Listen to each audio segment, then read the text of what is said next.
Action media जुल्म से इंसाफ तक की लड़ाई में हमारा साथ दें। चैनल को लाइक करें, सब्सक्राइब करें। एक्शन मीडिया, सच्चाई जानने के लिए देखते रहें। उत्तर प्रदेश के जनपद लखीमपुर खीरी के औरंगाबाद कस्बे में नवाब नाजिर हुसैन के इमामबाड़े से हर साल की तरह इस बार भी मोहम्मद साहब के नवासे शहीद करबला इमाम हुसैन के गम में चहल्लुम की मजलिस का एहतमाम किया गया। मजलिस के बाद गमगीन माहौल में ताजियों को करबला में सुपुर्द खाक किया गया।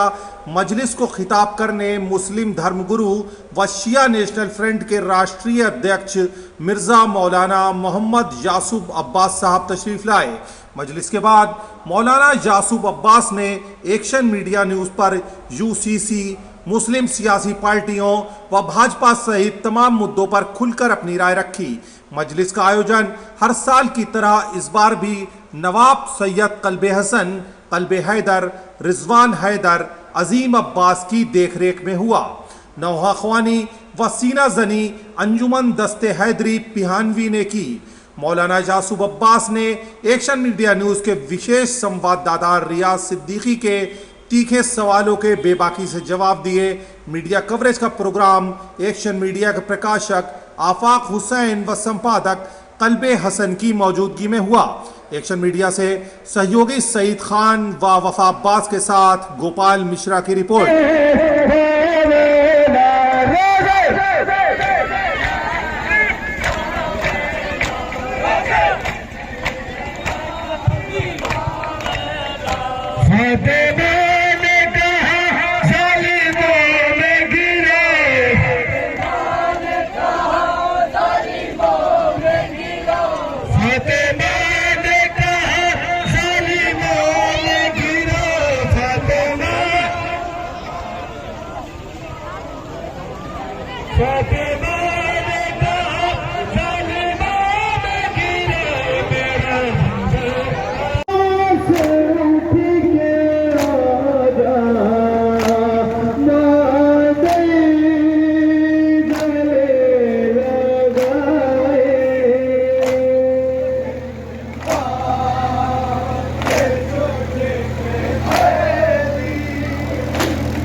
नमस्कार, आदाब। मैं हूं रियाज सिद्दीकी और आप देख रहे हैं एक्शन मीडिया न्यूज़। हमारे साथ मौजूद हैं सिया नेशनल फ्रंट के राष्ट्रीय अध्यक्ष मौलाना यासूब अब्बास साहब, जो बहुत ही बेबाकी के साथ लगभग हर मुद्दे पर अपनी राय जाहिर करते हैं। हमारे साथ मौजूद है बात करने के लिए, जिनसे बात करेंगे आज यूसीसी के मुद्दे पर। साथ ही तमाम जो आवाम की तरफ से सवाल आए हैं उनसे भी बात करेंगे। मौलाना साहब, सबसे पहले तो आपका बहुत बहुत इस्तकबाल है हमारे चैनल पर। बहुत बहुत शुक्रिया। इस टाइम में लगभग हर तरफ यूसीसी की चर्चा है, तो पहली प्रतिक्रिया आपकी क्या रही? देखिए, ऑल इंडिया शिया फैसला बोर्ड यूसीसी के सख्त मुखालिफ है और हम यूनिफॉर्म सिविल कोड का भरपूर तरीके से उसकी मजम्मत करते हैं। हमारा मुल्क इस तरीके से कि यहाँ हिंदू, मुसलमान, सिख, ईसाई, यहूदी, पारसी सब रहते हैं, लिहाजा इस मुल्क के अंदर common civil code uniform civil code का कोई माने नहीं है। लिहाजा ऑल इंडिया शिया फैसला बोर्ड 2007 में जब पहली दफ़ा यूसीसी आया था, उस वक्त शिया फैसला बोर्ड यूसीसी की मुखालिफत कर रहा है और आज भी हम यूसीसी के मसले के ऊपर पूरी तरीके से ऑल इंडिया मुस्लिम फैसला बोर्ड के साथ है, जो उसका नजरिया मुझे माना जाता है। कहा तो यहाँ तक जा रहा है कि यूसीसी जो है लगभग सभी के लिए है, लेकिन विरोध जो है सिर्फ मुसलमानों की तरफ से ही क्यों हो रहा है? देखिए, विरोध मुसलमानों की बात नहीं है, सिर्फ मुसलमानों को इसमें टारगेट किया जा रहा है। यूनिफॉर्म सिविल कोड को लेकर सिर्फ मुसलमानों को टारगेट किया जा रहा है, तो जिसको टारगेट किया जाता है वो विरोध करता है। और विरोध करना कोई ऐसी बात नहीं है, जिंदा कौमों की अलामत है कि जो सही बात है उसको एक्सेप्ट करे, जो गलत बात है उसको विरोध करे। ऐसी कौन कौन सी चीजें हैं जो यूसीसी के लागू होने से मुसलमानों को प्रभावित करेंगी? भाई, यूनिफॉर्म सिविल कोड से हमारे बहुत से मसले हैं। हमारे पूरे शरिया का मसला है, हमारा मसला है, हमारे यहाँ मीरास का मसला है, हमारे यहाँ तलाक का मसला है, हमारे मीरास का मसला है और हमारे यहाँ दूसरे मसाइल हैं। उसमें सब में हमें दिक्कतें आई। लिहाजा ऑल इंडिया शिया फैसला बोर्ड भरपूर तरीके से यूसीसी की मुखालिफत करता है। और साहब, अभी हाल ही में प्रधानमंत्री की तरफ से एक बयान आया कि भारतीय पसमानदा मुसलमानों को बीजेपी के साथ जुड़ जाना चाहिए। तो लगभग 80% जो आबादी है मुसलमानों की वो पसमानदा मुसलमानों, तो इस पर आपकी क्या राय है? घोसी में क्या हुआ? क्या पसमानदा मुसलमानों ने साथ दिया बीजेपी का? है तो यही बड़े नक्शे पर देख लीजिए। ये सिर्फ ड्राइंग रूम के अंदर और तकरीरों में अच्छा लगता है, प्रैक्टिकल शेप में क्या है क्या नहीं है। और साहब, जैसे कि आम आदमी पार्टी जो है भाजपा विरोधी है, लेकिन फिर भी यूसीसी के मुद्दे पर वो भाजपा को सपोर्ट कर रही है, देखिए आम आदमी पार्टी क्या कर रही है क्या नहीं कर रही है, ये अरविंद केजरीवाल जी और उनकी आम आदमी पार्टी दोनों का नजरिया है, दोनों लोग जाने।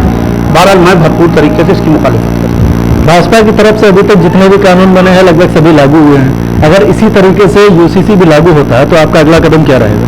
हम कोर्ट तक जाएंगे और कोर्ट में जाकर इसको चैलेंज करेंगे। और मेरे साहब कुछ आवाम की तरफ से भी सवाल आए हैं।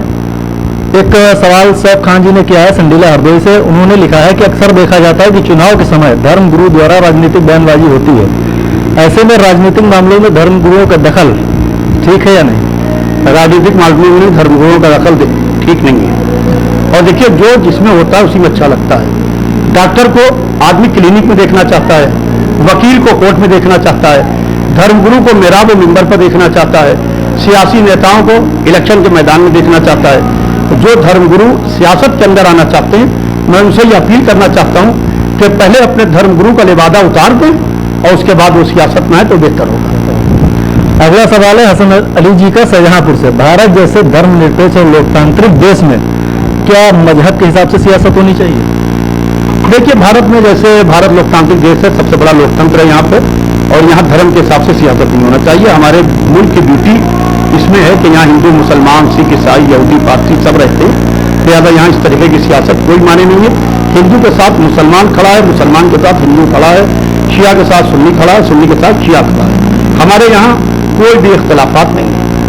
अगला सवाल है महबूब अंसारी जी का ईसानगर लखीमपुर से। इन्होंने लिखा है मुस्लिम नाम से बनी सियासी पार्टियों पर आपका क्या रुख है? देखिए जो मुस्लिम नाम की सियासी पार्टियां हैं ये सिर्फ इसलिए खड़ी होती हैं ताकि जब इलेक्शन का जमाना है तो ये अपनी को सरकारों के हाथ जो बड़ी पार्टियां हैं उसमें भेजते हैं। और इससे पहले भी मैं किसी का नाम नहीं लूंगा, पार्टियां दिखी हैं, मैं उन पार्टियों को जानता हूं। और जो पहले तो बड़ा चोर होता है मुस्लिम पार्टी का, और वो बताते हैं कि यहाँ पर हमारा इतना वोट है, यहाँ पर हमारा इतना वोट है। बाद में ये सियासी पार्टियां ब्रीफकेस में बंद होकर नोटों की शक्ल में तब्दील होकर गायब हो जाती हैं। बहुत बहुत शुक्रिया। साहब एक आखिरी सवाल जो रह गया है वो आपसे ये है कि सिया नेशनल फ्रंट लगभग काफी तेजी के साथ काम कर रहा है, लेकिन अभी लखीमपुर में और हरदोई में इसका काफी ज्यादा प्रचार प्रसार हो रहा है, तो किन जगहों पर सिया नेशनल फ्रंट बहुत तेजी के साथ काम कर रहा है? देखिए हमारे यहाँ पूरे मुल्क में शिया नेशनल फ्रंट बहुत तेजी से काम कर रहा है, और हरदोई जिले में हमारे शौकत जैदी साहब बहुत अच्छी तरीके से काम कर रहे हैं, बड़ी जिम्मेदारी को। और यहाँ के जिलों की भी जिम्मेदारी कलवे हसन साहब किबला मेरे पास तशरीफ फरमा है, ये ऑल इंडिया शिया फसला बोर्ड के यहाँ के प्रेसिडेंट है इस जिले के, और एग्जीक्यूटिव कमेटी के शौकत साहब हैं। ये लोगों की जिम्मेदारी है यहाँ के ऊपर निकल के जो समाज के लिए काम कर रहे हैं लोग उनको लेके आए और उनको यहाँ के ऊपर नियुक्त करें, वो पूरी इनको तैयार है। अपना बेस्ट कीमती वक्त देने के लिए बहुत बहुत शुक्रिया। एक्शन मीडिया, सच्चाई जानने के लिए देखते रहे।